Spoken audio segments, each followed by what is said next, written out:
Iniciamos nuestra cuarta jornada del Seminario de Urbanismo Internacional. En la primera presentación tenemos a Moisés Vargas, que nos desarrollará el tema El peatón en la ciudad, acciones urbanas para generar una mayor equidad en el uso del espacio público. Moisés Vargas es la segunda vez que nos acompaña.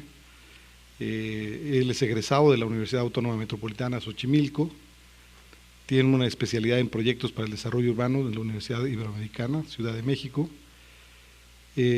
Recientemente terminó su maestría en Planificación Territorial, Ciencias y Artes para el Diseño de la UAM Xochimilco. Es arquitecto, urbanista con experiencia laboral en el servicio público, privado, ONGs y organizaciones de la sociedad civil. Cuenta con una amplia visión sobre iniciativas nacionales e internacionales orientadas al desarrollo urbano. Ha participado como consultor externo de organismos como ONU Habitat, Instituto de Políticas para el Transporte y el Desarrollo, Centro del Transporte Sustentable, Cedesol, Sectur, Senado de la República, CEDUBI en el Distrito Federal. Ha participado en el desarrollo de programas de desarrollo urbano, instrumentos de planeación, proyectos de recuperación del espacio público, movilidad sustentable, recuperación patrimonial, participación ciudadana y consultas públicas para el diseño participativo. Tiene experiencia en la vinculación de actores para el desarrollo en proyectos con participación ciudadana. También ha coordinado talleres de gestión y planificación para el desarrollo de proyectos urbanos con participación internacional. Bueno, pues Moisés, bienvenido nuevamente al seminario y esperamos, como lo dije hace un año, que sigas participando regularmente con nosotros. Sí, muchas gracias, Sergio. Antes que nada quiero agradecer a Sergio, a Maruja, a Cristos, que son quienes se encargan de organizar este seminario y que ya es la 9ª edición, y felicitarlos por ese esfuerzo, y también a toda la gente que está detrás de ellos coordinando todas las cuestiones de logística. Me parece importante que se desarrollen este tipo de espacios para conocer experiencias, compartir conocimiento. Entonces, bueno, quiero felicitarlos por esta 9ª edición del seminario, y yo les voy a platicar el día de hoy un tema en el cual he venido trabajando desde hace ya algunos años, y que es el de la movilidad sustentable, la movilidad ligera, no motorizada, pero en esta ocasión quise enfocar mi presentación al peatón, siendo el que más uso hace del espacio público de la ciudad, vaya. Y voy a tratar de ser muy breve, porque en realidad a mí lo que me gustaría es que al final tuviéramos tiempo de platicar. Creo que más que la presentación, lo que me parece muy valioso es que podamos intercambiar puntos de vista, dudas, y podamos enriquecer más el tema interactuando nosotros directamente. Acciones urbanas para generar una mayor equidad en el uso del espacio público. Quisiera empezar la presentación con una reflexión que hace Benjamin en 1939, donde dice que la ciudad es la realización del sueño más antiguo de la humanidad, el laberinto. Deambular en ella se destinaba, sin saberlo, a formar parte de su realidad. Y es que prácticamente todos deambulamos en la ciudad. Así tengamos o no tengamos algo que hacer en específico, cuando caminamos por la ciudad, esta nos atrapa y de repente nos sorprende, y no deja de sorprendernos. Entonces, yo creo que un poco a eso se refería Benjamin, y a partir de esta reflexión surgen dos ideas que van tomando forma en los últimos tiempos en el acompañamiento de lo que es la ciudad, que tiene que ver con el elogio de la lentitud y el culto de la velocidad. En los últimos 2 siglos encontramos 2 olas de transformación muy importantes para la humanidad. La primera se da entre 1890 y 1910, con el fenómeno de la ciudad industrial, y la segunda entre 1980 y 1990, con la ruptura de las fronteras, la Guerra Fría, la caída del muro de Berlín y el fenómeno de la globalización. En este culto de la velocidad, Y en estos últimos siglos hemos pasado de la carreta a caballos al tren de alta velocidad, del flyer, que es los primeros avioncitos que volaban pedaleando, a la nave espacial, del telégrafo al internet, de Mercurio a Superman y de Icarus al Concorde. Pero Larbeau hace una reflexión que también me parece pertinente y dice, ¿quién sabe si de la velocidad en sí no comenzamos ya a estar fatigados? Entonces, en los últimos tiempos también podemos ver que existe una revaloración sobre lo cotidiano, sobre pasar del fast food al slow food, darle su valor necesario al tema de la temporalidad. Y Kundera también hacía una reflexión que me parecía interesante, que dice, existe un vínculo secreto entre la lentitud y la memoria, entre la velocidad y el olvido. Y es cierto, muchas veces el ritmo de la ciudad, las prisas, las distancias, nos hacen olvidarnos de lo cotidiano, de tomar el tiempo y darle el tiempo a las cosas. En ese sentido, el espacio público también ha sido objeto de una evolución semántica a través del tiempo.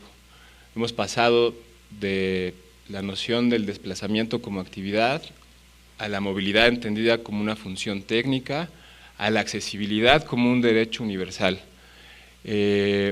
Todos estos envueltos en una temporalidad que lo que se genera entre este elogio de la lentitud y entre considerar lo lento como una regresión y este culto de la velocidad y de ir siempre más arriba y más a prisa como un sinónimo de progreso, entre los dos tenemos una exclusión que se manifiesta tanto en la diversidad cultural como en los intercambios colectivos, los valores comunitarios y el compartir los conocimientos. El espacio público también es, en él se encuentran, pues, de un lado los peatones, la gente que camina, y del otro lado extremo el conductor, inmerso en su burbuja de confort en el coche, que muchas veces pareciera que, pues, que van adentro y que no se fijan en lo que pasa afuera. Y esto tiene que ver también con el tema de, pues, de la velocidad, de todos aquellos elementos que podemos percibir. El espacio público como elemento es un espacio material, compuesto de calles, plazas, parques, vacíos urbanos. Es un espacio también político, que se administra, se gestiona, se controla y se planifica. Pero también es un espacio simbólico de encuentros, desencuentros, de construcción social y de protesta. Todo este conjunto de valores y significados de alguna manera se tienen que tomar en cuenta y a partir de ellos podemos de alguna manera tener la cuestión de la equidad social. O sea, tenemos que comprender que el espacio público también es un elemento de equidad y del derecho a la ciudad. Algunas cuestiones o preguntas iniciales sobre el espacio público y sobre la ciudad sería, ¿cuáles son las estrategias que se están adoptando actualmente en materia de espacio público y pensando en el peatón como el principal usuario de este espacio? ¿Cómo se está tomando en cuenta la diversidad de los usuarios que lo comparten? El peatón, la gente que anda en bici, el vendedor ambulante, los viene-viene, los conductores de automóviles privados, de automóviles públicos, de automóviles de transporte. Y finalmente, ¿cómo podemos innovar de manera conceptual, técnica, tecnológica y administrativamente? Y en torno a estas preguntas, una reflexión que tiene que ver con el concepto de la ciudad clásica, que sería algo parecido a lo que es el centro histórico o aquellos espacios urbanos representativos patrimoniales, por ejemplo, que tienen una personalidad propia y que de alguna manera chocan con todos los espacios de la periferia y que son espacios grises, sin sentido, sin identidad. Y dichos espacios conforman lo que actualmente estamos viviendo y conocemos como el fenómeno urbano. De manera general, quise presentar a grandes rasgos un caso internacional. Yo estuve viviendo en Francia el año pasado, en esta región, entonces me parecía interesante, fue parte de mi investigación. Es una intervención de gran escala en la ciudad de Lyon, en Francia. El proyecto se llama Vert du Rhône, y me pareció interesante porque de entrada fue un proyecto que se implementó en muy poco tiempo, de una gran magnitud. Hubo una gran concertación y coordinación de actores, y lo que se planteaban en ese momento era cómo generar un nuevo paradigma de movilidad urbana de manera integral, tomando en cuenta transporte público, privado, modos ligeros de movilidad, a partir de un proyecto de arquitectónico, más bien urbano por la escala, a partir de un proyecto urbano específico, pero que no fuera puntual, sino que articulara a lo largo de 5 kilómetros, que es lo que se intervino, más de 5 kilómetros, la ciudad. Y bueno, ahí se puede ver en la diapositiva de la izquierda lo que eran los Vert du Rhône antes del proyecto y lo que son ahora. Cómo pasar del espacio motor al espacio humano. De alguna manera intervenir en el espacio público y imaginarlo de otra manera al que estamos acostumbrados, implica generar nuevas formas de relación, de convivencia y de expresión para los habitantes de la ciudad, de concebir y materializar un recurso existente, pero que está en la mayoría de los casos subutilizado. Entender este espacio público como un catalizador y un unificador del tejido social, como un elemento y un componente urbano de regeneración ambiental y de paisaje, cómo podemos cambiar el paisaje de la ciudad, y finalmente también, muy importante, entenderlo como una apuesta política de capital social. Creo que ese es uno de los principales retos, y más en México, que muchas de las decisiones políticas están condicionadas por los tiempos administrativos. Entonces, resulta difícil emprender acciones a largo plazo, pero considero que este tipo de proyectos, como este que estuvo listo en 7, 8 años, es posible llevarlo a cabo, y como una apuesta política, o sea, que se puede dar continuidad y que puede heredarse de administración a administración. Bueno, este es como un pequeño preámbulo de la segunda parte de la exposición, son propuestas que hemos desarrollado aquí en México, en nuestro contexto más local, y bueno, hay 3 cuestiones a tomar en cuenta sobre la situación actual, y que tienen que ver con la distribución de las formas de movilidad en México, donde más del 60% de la gente se desplaza en automóvil privado, el 20% se desplaza en transporte, y el resto en transporte público y compartiendo diferentes modos de movilidad. La segunda es la distribución del espacio público. Del espacio público, en promedio, el 50% es privado y el 50% es público, y de este 50% público, el 80% está destinado a los automóviles y el resto, al 20%, a los peatones. Entonces tenemos un gran porcentaje de gente que se mueve en transporte público y que hace uso de la ciudad, pero muy poco espacio público destinado para ellos.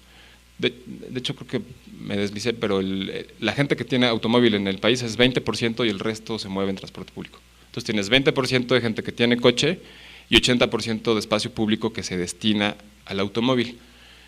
Finalmente, el tercer punto es el de los recursos.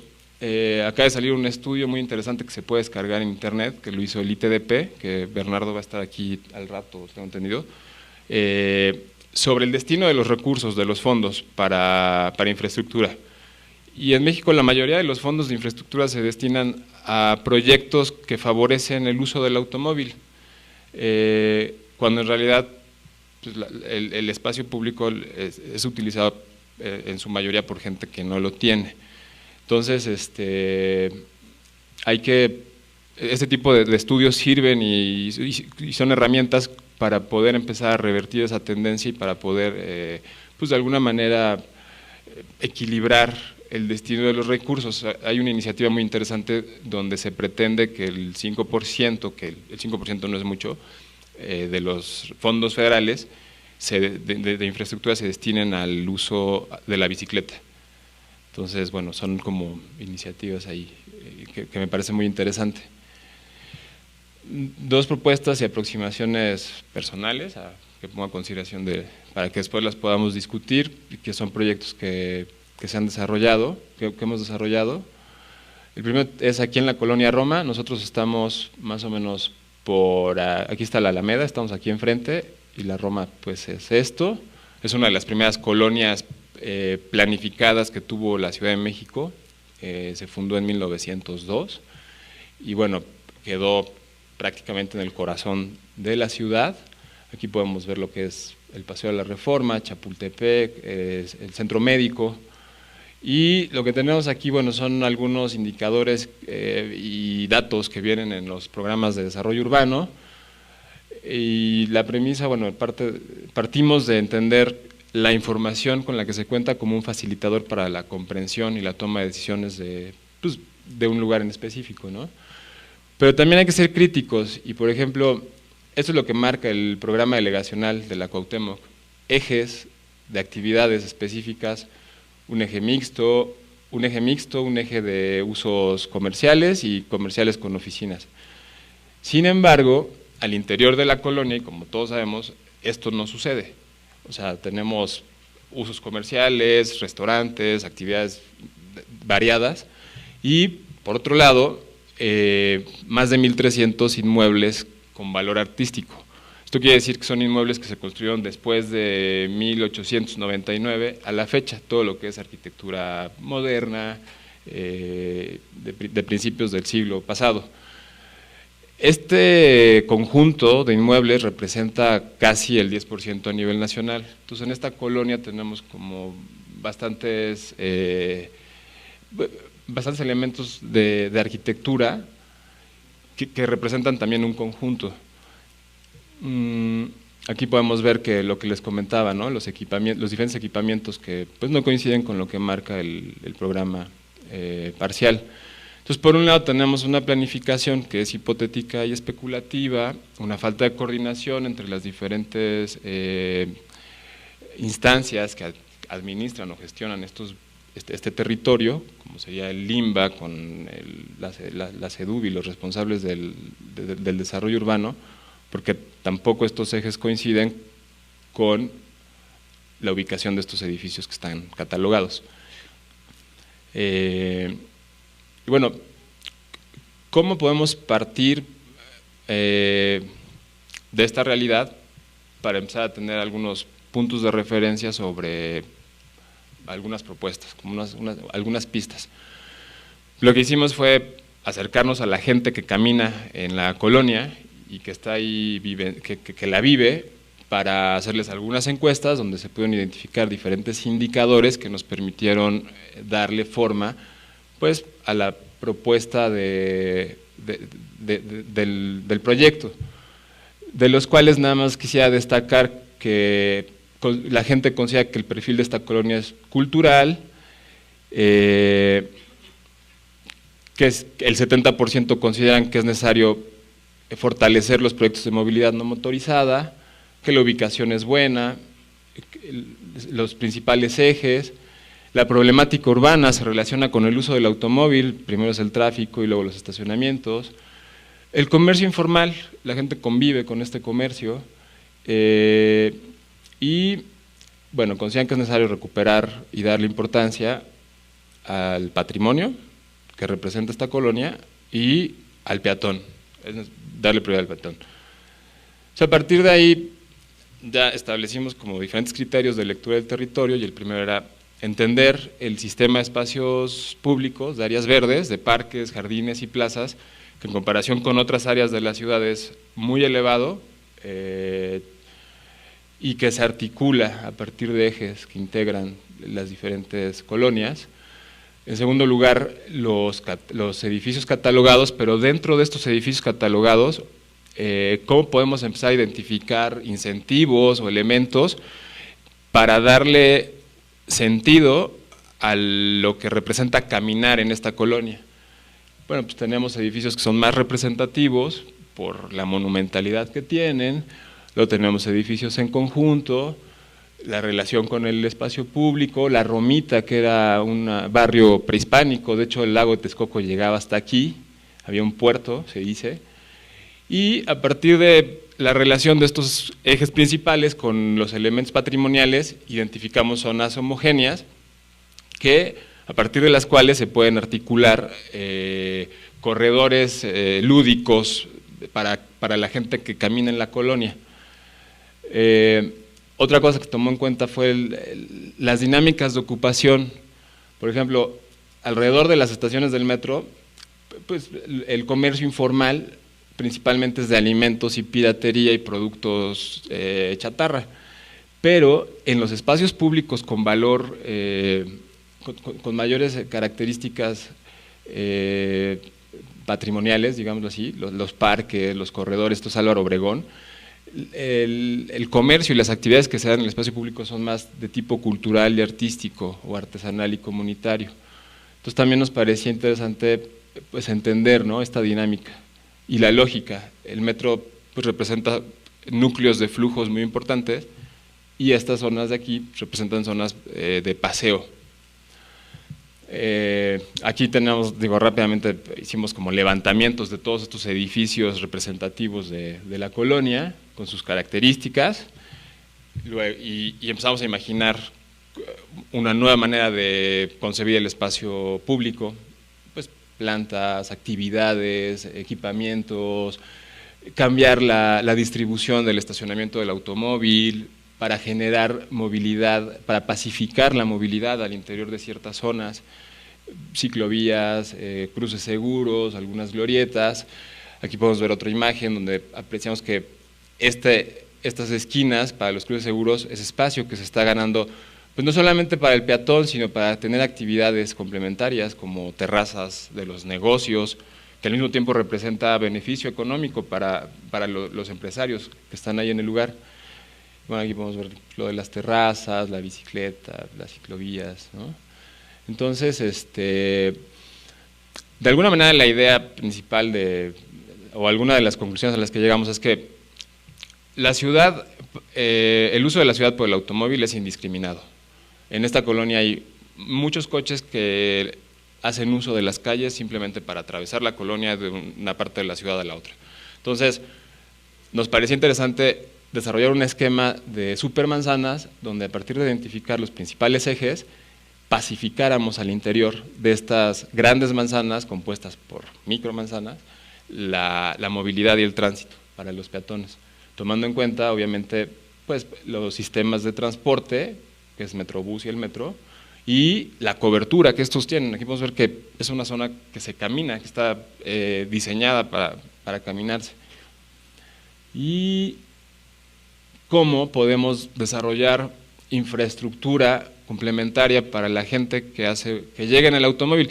Yo escucho, y sigo sin estar de acuerdo, escucho de mucha gente que dicen que no es necesario construir equipamiento para los automóviles porque nada más se incentiva el uso, pero cuando vemos las estadísticas de cuántos automóviles ingresan al parque vehicular cada año,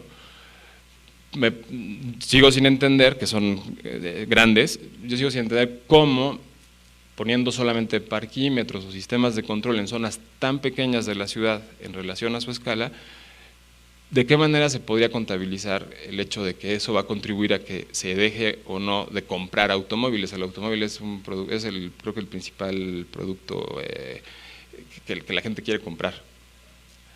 Entonces, bueno, la idea era generar estacionamientos subterráneos, o lo que estamos poniendo, que tengan, o sea, como núcleos de concentración, con polígonos de cobertura, de manera que la gente que llega en coche tenga que dejar su coche aquí y todo lo que tengan que hacer lo hagan a pie. Promover y obligar de alguna manera que la gente camine. Y en relación a los transportes públicos, especialmente el metro y el metrobús, desarrollar sistemas de transferencia multimodal. Esto quiere decir que tú llegas en el metro, sales del metro y puedes tomar una bicicleta y te puedes atravesar la colonia. Y aquí básicamente es un esquema de la redistribución y pacificación del uso, lo que les comentaba, generar al interior de las macromanzanas, eliminar el espacio para los automóviles. Aquí es la capacidad del estacionamiento, y aquí en estos ejes que se eliminaría el espacio para los automóviles para darlo a los peatones, el número de coches que se sacan de la calle. Y al final, bueno, el resultado de todo esto fue este pequeño plan donde tenemos varios ejes articuladores de tipo patrimonial, comercial, residencial también, y acciones de diseño en el espacio, que tienen que ver con hacer reducción de carriles, polígonos para hacer zonas 30, lo que son las ciclovías y las terrazas, y bueno, la integración de los diferentes actores, ¿no? Como serían los empresarios, dependiendo del tipo de acción. Por ejemplo, se puede invitar a los empresarios a que financien el mejoramiento de su banqueta inmediata y de las jardineras que se vayan a poner. Y bueno, finalmente, esta es como la distribución espacial inicial, donde el espacio privado, bueno, aquí tenemos los datos del espacio privado y espacio público, pero aquí estaba más. Actualmente la Roma tiene del espacio público un 80% destinado al vehículo, 6,2 metros cuadrados de espacio público destinado al peatón por habitante, y lo que nosotros estamos proponiendo es reducir de este 80% al 60%, duplicando el espacio público destinado al peatón en un escenario a 15 años. Aquí podemos ver la gráfica de cómo se iría balanceando. Y esto me parece que es una acción muy simple y que genera equidad en el espacio público. Y ya nada más a manera de complementación, este es otro proyecto en un pueblo mágico que está en Tlaxcala, que se llama Huamantla, donde seguimos un poco el mismo principio, identificar los inmuebles catalogados, cambiar el esquema actual, que es un poco lo que veíamos ahorita en el otro proyecto, sobre la distribución del espacio privado, público, el de los automóviles, seguirlo reduciendo, pero de este nada más lo que quería complementar es el tema de, actualmente mucho del espacio público se destina a los automóviles y se utiliza como estacionamientos, inclusive en estos lugares es el centro de Huamantla, que es muy bonito. Entonces, ¿cómo pasar de este esquema a este otro? Empezar a ganar espacio para los peatones.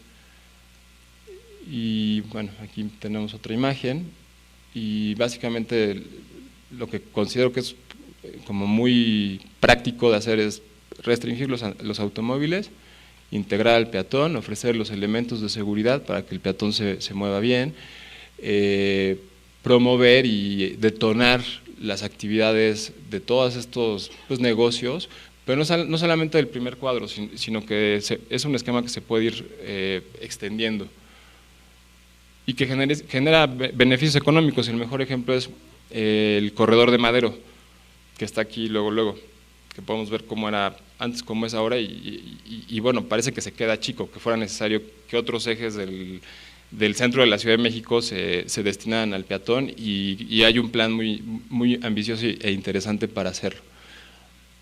Algunas imágenes del proyecto.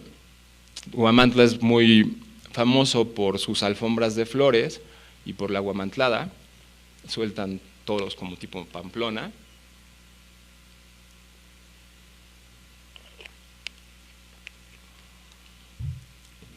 Y digo, adecuaciones geométricas, ¿no? Para no nada más restringir. Muchas veces hablar de peatonalizar una calle da miedo.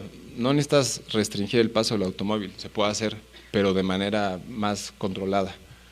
Algunas imágenes del tipo de adecuaciones que se tienen que hacer.